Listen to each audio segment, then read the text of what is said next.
नमस्कार, स्वागत है आप सभी का सीएनबीसी आवाज पर। आप देख रहे हैं मॉर्निंग कॉल। मैं हूं हर्षिता सावंत। भारतीय बाजारों में आज आपकी क्या रणनीति होनी चाहिए, एक बेहद इंपॉर्टेंट ग्लोबल इवेंट के पहले, उसी पर चर्चा करेंगे। लेकिन शुरुआत करते हैं इस वक्त की हेडलाइंस के साथ। आज फेड के फैसले से पहले ग्लोबल मार्केट सतर्क, एशिया पर शुरुआती दबाव। एसजीएक्स निफ्टी 15,700 पर एकदम फ्लैट, लेकिन यूएस फ्यूचर्स में आधे % तक की मजबूती। कल डाउ 150 पॉइंट फिसला, उधर 11 साल के शिखर पर पहुंचा 10 साल का यूएस बॉन्ड यील्ड। कच्चे तेल में हल्की नरमी, लेकिन भाव $121 के ऊपर कायम। उधर नेचुरल गैस की कीमतों में 15% की भारी गिरावट। अमेरिका में फ्रीपोर्ट एलएनजी टर्मिनल से प्रोडक्शन दोबारा शुरू होने से बना दबाव। वायोकॉम 18 ने जीते आईपीएल के डिजिटल राइट्स। चुनिंदा मैचों के डिजिटल राइट्स वाला पैकेज सी भी वायोकॉम 18 को मिला। 5 साल के लिए देगा 23,758 करोड़ रुपए। डिज्नी स्टार ने जीता टीवी प्रसारण का अधिकार। और जेनेवा में चल रही डब्ल्यूटीओ बैठक में फिशरीज सेक्टर को बड़ी राहत। सब्सिडी में कटौती के डब्ल्यूटीओ के प्रस्ताव को भारत ने ठुकराया। आज सॉफ्टवेयर, फिल्म्स जैसे इलेक्ट्रॉनिक ट्रांसमिशन पर ड्यूटी लगाने पर होगी चर्चा। आरबीआई के सेंट्रल बोर्ड में शामिल हुए उद्योगपति आनंद महिंद्रा, वेणु श्रीनिवासन और पंकज पटेल 4 साल के लिए नॉन ऑफिशियल डायरेक्टर के तौर पर हुए नियुक्त।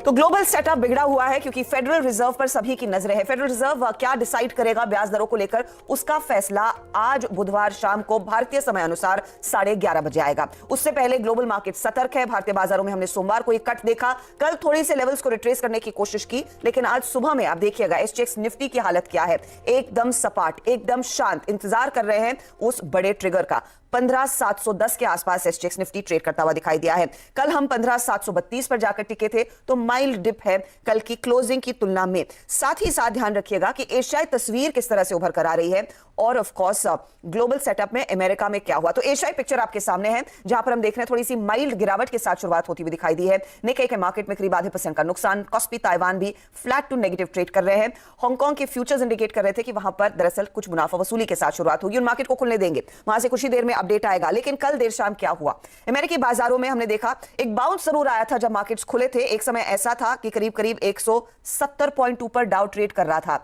आखिर में 150 अंकों की गिरावट पर इंडेक्स जाकर टिका है। नैस्डैक में हल्की सी बढ़त जरूर देखने को मिली और एसएनपी के लिए लगातार मंदी वाला सत्र साबित हुआ। प्रेशर कायम था। कल जब हम भारतीय बाजारों को छोड़कर गए थे, तब देखिए क्या स्थिति बनती दिखाई दे रही थी। डाउ फ्यूचर्स इंडिकेट कर रहा था कि थोड़ा सा उछाल के साथ कारोबार देखने को मिलेगा।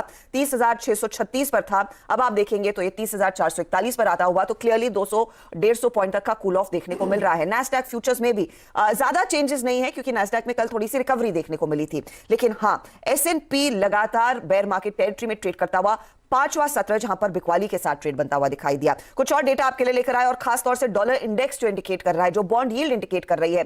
बॉन्ड यील्ड तो एकदम साफ दिखा रही है कि चिंता है दरों की बढ़ने की। डॉलर इंडेक्स भी जो 105 के नीचे था, आज 105 के ऊपर ट्रेड बनता हुआ। और ऑफ कोर्स हम देख रहे हैं ब्रेंट के भाव 123 से 120 के दायरे में अभी भी ट्रेड करते हुए दिखाई दे रहे हैं। सोने की चमक थोड़ी सी फीकी पड़ती हुई दिखाई दी है। लेकिन आज दरअसल फैसले की घड़ी है।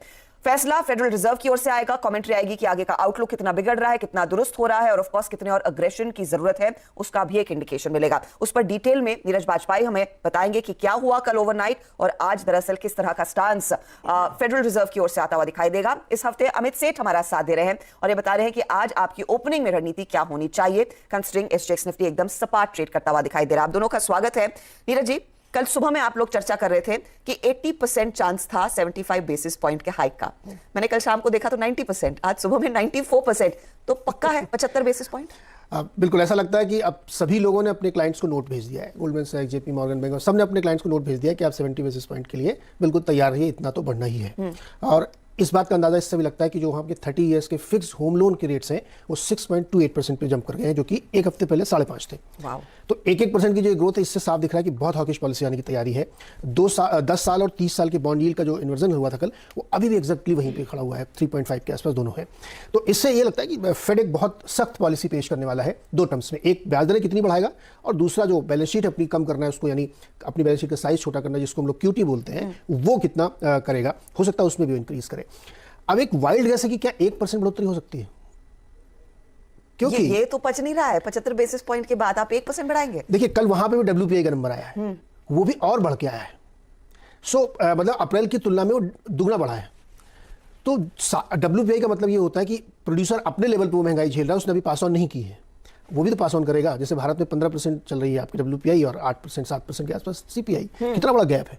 यानी कंपनी अपना मार्जिन हिट ले रही है, वो पास ऑन नहीं कर रही, लेकिन वो करेंगे, कब तक नहीं हिट करेंगे। तो WPI का नंबर भी कल आया, तो ये एक वाइल्ड गेस है।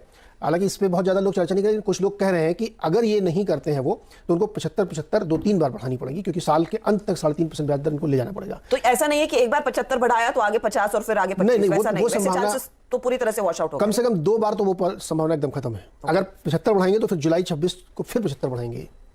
अगर इस बार अनएक्सपेक्टेडली, आजकल सरप्राइज दे रहे हैं सारे सेंट्रल बैंकर्स, तो ऐसा करते तो शायद रिलीफ होगा। कंट्रोल नहीं कर पाते अपनी इकोनॉमी को ये लोग। एक्चुअली सारे सेंट्रल बैंकर्स समझ नहीं पाएगी किस तरीके से हो रहा है। तो ये एक तस्वीर बनी, इसलिए मार्केट कल बड़ा कॉशियस अप्रोच था। 2-3-5 दिन से लगातार S&P गिर रहा है, और अब वो एकदम ठीक से बेयर मार्केट में चला गया है। तो मार्केट एक देखना चाहता है क्या हुआ। कल भी थोड़ा सा नरम ही रहा वहाँ पे। ब्रॉडर मार्केट में देखेंगे तो काफ़ी कमजोरी थी, बड़े इंडाइसेस कम गिरे हैं। ये एक चैलेंज हो सकता है। तो फिंगर्स क्रॉस, रात में 11:30 बजे प्रेस कॉन्फ्रेंस होगी, हम लोग कल सुबह इसका रिएक्शन देखेंगे क्या होगा। आप जागे रहेंगे क्या? वो मन नहीं मानता, नींद नहीं आती।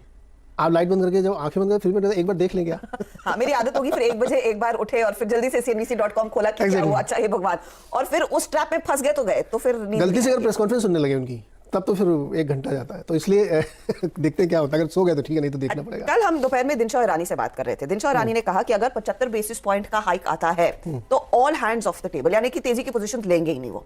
इस समय वैसे भी 12% कैश में बैठे हैं, तो और कैपिटल डिप्लॉय नहीं होगा। आइडेंटिफाई करके रखे हैं, लेकिन कैपिटल बिल्कुल नहीं डिप्लॉय होगा। अगर 100 बेसिस पॉइंट यानी कि 1% आता है तो शायद बिकवाली पर उतर आए हैं सारे, और फिर भारत में तो और मार पड़ेगी, पैसा यहां से और निकलेगा। बिल्कुल निकलेगा। देखिए, दुनिया भर का जो 90% मार्केट वो डेट का ही है। तो अगर अमेरिका में रेट इतने तेजी से बढ़ेंगे तो फिर पूरी दुनिया में आपको बढ़ते हुए दिखेंगे। हाँ। और वो एलिवेशन लेवल का जब आएगा तो फिर आपकी रिजर्व बैंक को भी बढ़ाना पड़ेगा, फिर से और ज्यादा बढ़ाना पड़ेगा, तो पैसा यहाँ से निकलेगा ही। और कल भी 4,445 करोड़ का बेचा FIIs ने। 4,502 करोड़ कैश मार्केट। ये कम नहीं होता है, 2 दिन से लगातार, मतलब 2 दिन में 10,000 करोड़ निपटा दिया। मैं इनफैक्ट एक डेटा कल पढ़ रही थी कि अप्रैल 2021 से अब तक करीब करीब $50 बिलियन की बिकवाली तो हो ही गई है। बताइए, बड़ा पैसा है एक्चुअली, और ये डेट में जा रहा है। और ये डेट पे, और यही होगा कि देखिए अगर महंगाई की मार अमेरिका पर तो है, हम पर भी पड़ने लगेगी, तो जो हम पैसा बचाकर इन्वेस्ट कर रहे थे, SIP में लगा रहे थे, शायद वो कम हो जाए। क्योंकि लोगों का अगर बजट बिगड़ेगा तो सेविंग क्या करेंगे। लास्ट फ्राइडे को हमने एक शो किया था, मार्केट पे ही था। उसमें सुनील सुब्रमण्यम जो अपने यहाँ जो आते हैं सुंदरम म्यूचुअल फंड के, उन्होंने ये बात कही थी कि वो एक ऐसा पॉइंट होगा जब रिटेल इन्वेस्टर का पैसा आना थोड़ा कम हो जाएगा, तब बहुत दिक्कत हो जाएगी अगर इस तरीके से सेल ऑफ चलता रहा तो। क्योंकि कॉन्फिडेंस बिल्ड करना जरूरी है ना। पिछले 1 साल से तो वो लगाई जा रहे हैं, मार्केट नीचे जा रहा है। वो एक बड़ी चिंता की बात होनी चाहिए इक्विटी मार्केट के लिए कि अभी तो 12,000 करोड़ की SIP हर महीने आ रही है कि रिटेल का कॉन्फिडेंस कैसे बना रहे। एग्जैक्टली। और क्रूड नीचे नहीं आ रहा है।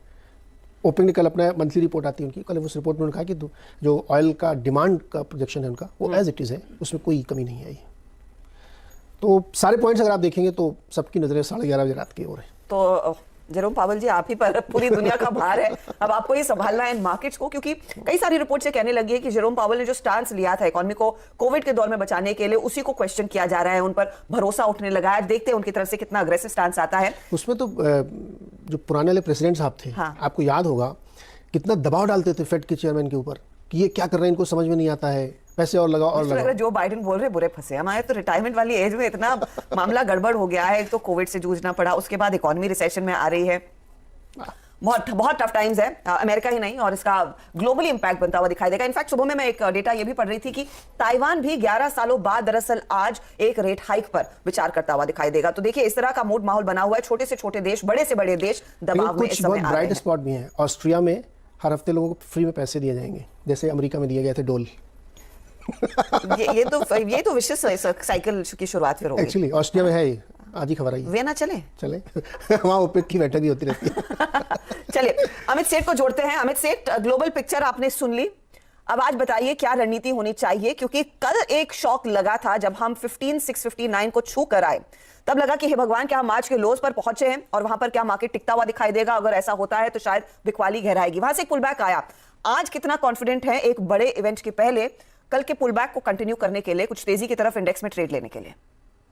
Good morning Harshita ma'am, good morning Neeraj ji, good morning to all the viewers.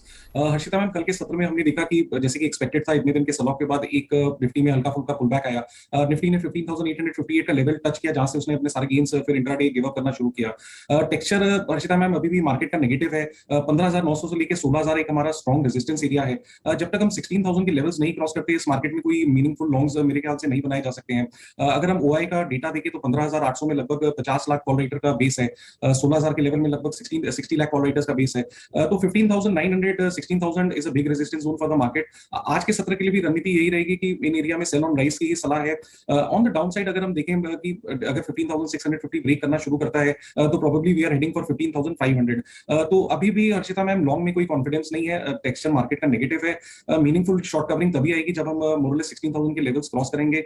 Similarly अगर हम बैंक निफ्टी में देखें, बैंक निफ्टी में भी 33,800 34,000 एक स्ट्रॉन्ग रेजिस्टेंस है। कल का जो हमने पुल बैक देखा लगभग 33,618 के लेवल को टच करके बैंक निफ्टी ने वापस अपने गेन सारे गिव अप कर दिए।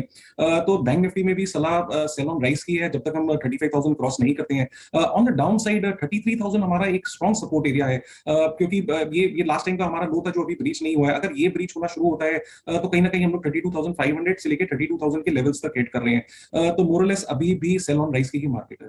सेल ऑन राइज का मार्केट है, क्लियरली उसमें कोई दो राय नहीं है। इनफैक्ट एक चीज मुझे बताएंगे अमित, ये जो डेटा निकल कर आया है एफआईआईज की ओर से, हम सब जानते हैं कि रिकॉर्ड हाईस पर दरअसल एफआईआईज ने अपनी शॉर्ट की पोजीशन खड़ी की हुई है। कल भी करीब करीब 36,000 के आसपास के पुट्स लिए गए हैं। ये बताइए, ये जो इंडेक्स फ्यूचर्स में आंकड़ा थोड़ा छोटा निकल कर आया है बिकवाली का, स्टॉक फ्यूचर्स में भी आंकड़ा 226 करोड़ का ही बिकवाली का है, तो क्या पूरा अग्रेशन बिकवाली की तरफ इंडेक्स पर ही एफआईआईज का है इस समय? हर्षिता मैम, मुझे ऐसा लगता है कि देखिए हमारा जो क्रूशियल मेक और ब्रेक लेवल है, नेट रेट स्ट्रक्चर नेगेटिव है, लेकिन इसमें बड़ी बिकवाली तभी आएगी जब जो हमारे क्रूशियल मार्क लेवल्स हैं, जैसे कि 33,000 on bank Nifty and 15,650 on Nifty, अगर ये लेवल्स टूटते हैं तभी इसमें और ज्यादा एग्रेसिव सेलिंग आएगी। तब तक मुझे, क्योंकि आज एक इवेंट है, तो मैं समझता हूँ कि मार्केट हो सकता है रेंज बाउंड भी रह जाए, लेकिन ओवरऑल स्ट्रक्चर मार्केट का नेगेटिव है। नेगेटिव है, उसमें कोई दो राय नहीं। जिस तरह से